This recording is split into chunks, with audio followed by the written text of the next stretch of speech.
What's going on, everybody? Jay here, and today we are doing another one of our Stream of Consciousness reviews where I just kind of sit in front of the microphone and talk about my experience playing a game. And today we are looking at Bladed Fury. This is out right now for the Xbox, the PlayStation, the Switch, and for PC. The version I am playing is on the Xbox, and I do want to say thank you for the review code for looking at this game. Now, I wasn't paid to review this. The thoughts on this game are my own. I just wanted to give you what I think about it. Before we get too far into it, guys, be sure to subscribe down below if you have not already done so. We're doing at least 2 videos a week, and I'm having a ton of fun making them. So I would love to keep making more videos, and I would love to have more people subscribed so we can keep making cool content. Now, if you're new to the channel, the way we do our reviews is we talk about 4 key factors. We talk about the look, we talk about the sound, we talk about the gameplay, and then we talk about the aesthetics of the title. Now, the aesthetics are kind of a catch-all. They go anywhere from loading screens to menu design, and in the case of digital games, nothing like box art or anything like that, but for physical games, that'll be a part of the review as well. One of the things I really admire about this game, and the thing that I like the most, I think, is that it feels like a loving throwback to Guacamelee. Like, this kind of feels like a love letter to that game. The animations are very similar. You know, Guacamelee has a very over-exaggerated movement style, and I get that in this game as well. But with its own unique style, you know, it's definitely a tribute and not a ripoff. I want to make sure that's very clear. You play as Princess G, who was exiled for wrongly being accused of killing her father, and you set out on a quest to, you know, through a fantastical world where you meet giants and all kinds of mythical creatures and skeletons and ghosts, and it's really, honestly, it's just a really neat game. The level design so far, I've played through about an hour of the game so far, through 3 levels, and the level design so far are pretty good. Lots of different levels, lots of different paths to take on each one. And I really like what happens in the 3rd level where you're kind of in this, like, music retreat, I guess, for lack of a better term. It was said that this is where the entertainers went. And it's pretty neat because you actually have to build the path you go on. You need the tiles to unlock different rooms to be able to go in. And you have to pick and choose and slot in where you want to go. It's really clever.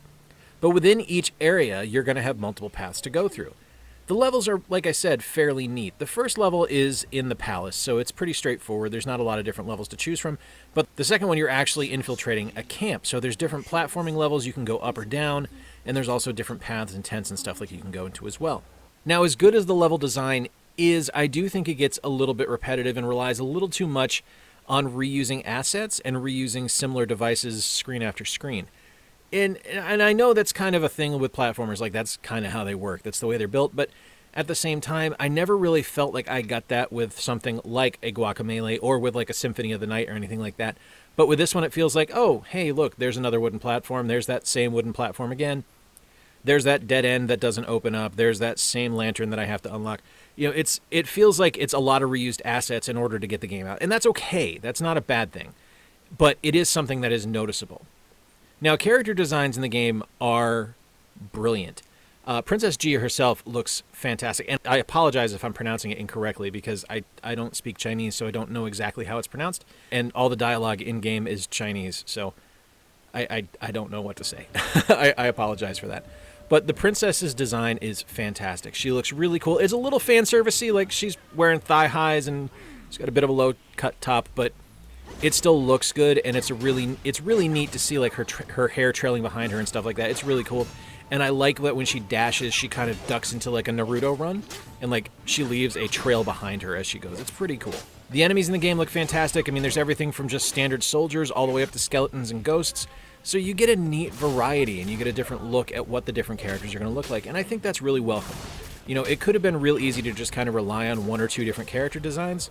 I've seen plenty of games like that, but this one doesn't have that. This is relying on, honestly, kind of welcome and pleasant design aspects for each character and each enemy. It's really neat. From a sound perspective, I really dig the dialogue in the game. I like that the game is sticking with Chinese as the dialogue option. You know, it would be a little awkward if I was in this game that is set in ancient China, that is steeped in Chinese history, and I'm like, everyone's just kind of speaking English. It wouldn't feel right. You know, and I guess you can kind of point at Ghost of Tsushima and say, well, that uses English effectively. Yeah, yes, it does, but this is a little different. I don't know why. This just seems to work better for me in Chinese. I think it's really cool, and I understand that Tsushima is in Japan, but you understand what I'm saying.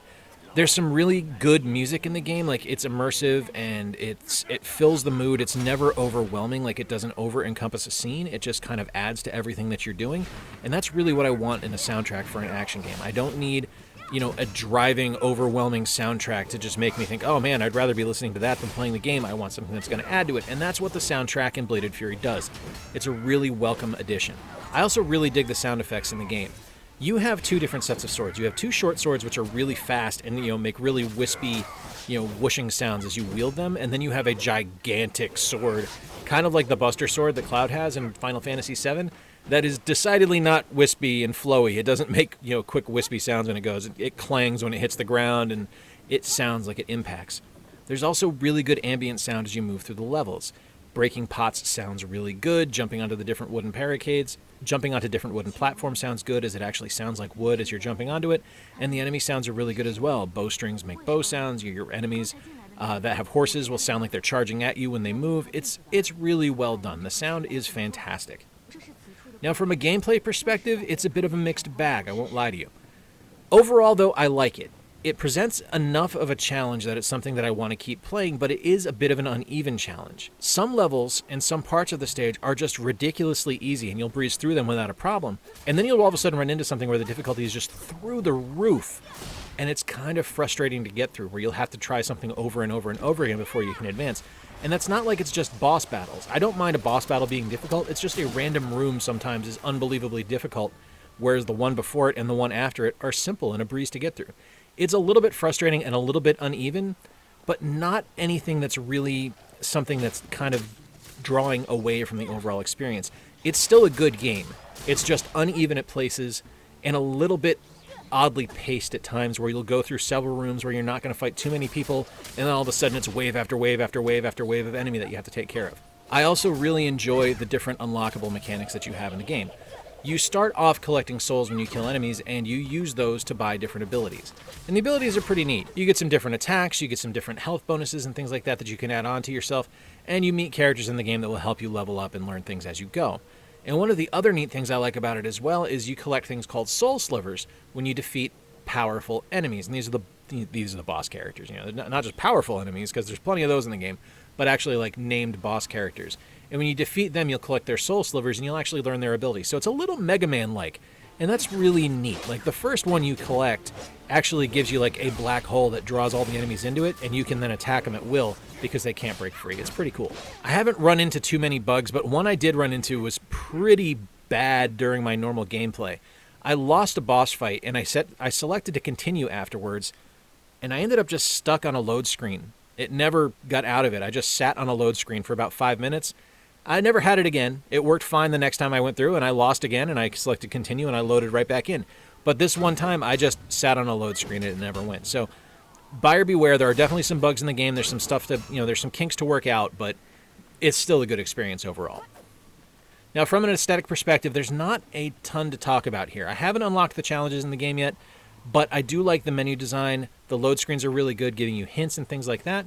And I also kind of like that again, this is going back to the sound effect, but I like that they use, again, the Chinese dialogue rather than using anglicized dialogue. I think it works really well to have that as kind of the background for the English subtitles you're reading. I think it works really well.